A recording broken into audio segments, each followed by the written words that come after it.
L'igiene corretta delle mani, un gesto apparentemente banale che può fare la differenza nella prevenzione delle infezioni, nella vita quotidiana come in ospedale. Lo sa bene l'OMS che ha istituito per il 5 maggio la giornata mondiale per l'igiene delle mani e la campagna Save Lives, Clean Your Hands, campagna abbracciata dall'ospedale San Francesco di Nuoro che questa mattina nella hall ha allestito una postazione gestita da assistenti sanitari e infermiere in cui era possibile conoscere e provare le manovre adeguate per effettuare correttamente una delle pratiche quotidiane per eccellenza.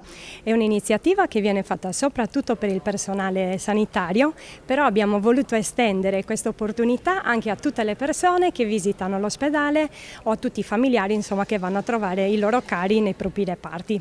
È uno strumento molto utile e vogliamo far capire che con un semplice gesto che dura veramente dai 20 a 30 secondi possiamo prevenire, salvare e curare.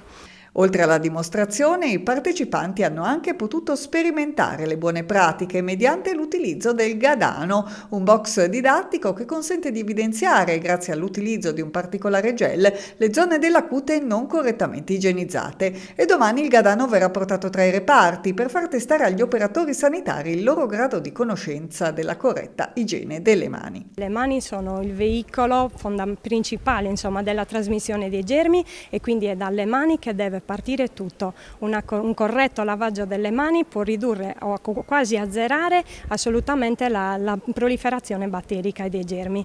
Una pratica alla quale l'ospedale San Francesco ha sempre posto un'attenzione particolare, consentendogli di ottenere ottimi risultati in termini di prevenzione delle infezioni. Abbiamo un piano annuale in cui vengono inserite tantissime attività che riguardano soprattutto l'adesione all'igiene delle mani, ma ci sono tanti altri punti, per esempio questa campagna, ma tante altre cose. Infatti abbiamo potuto notare che comunque le statistiche sono sempre molto basse.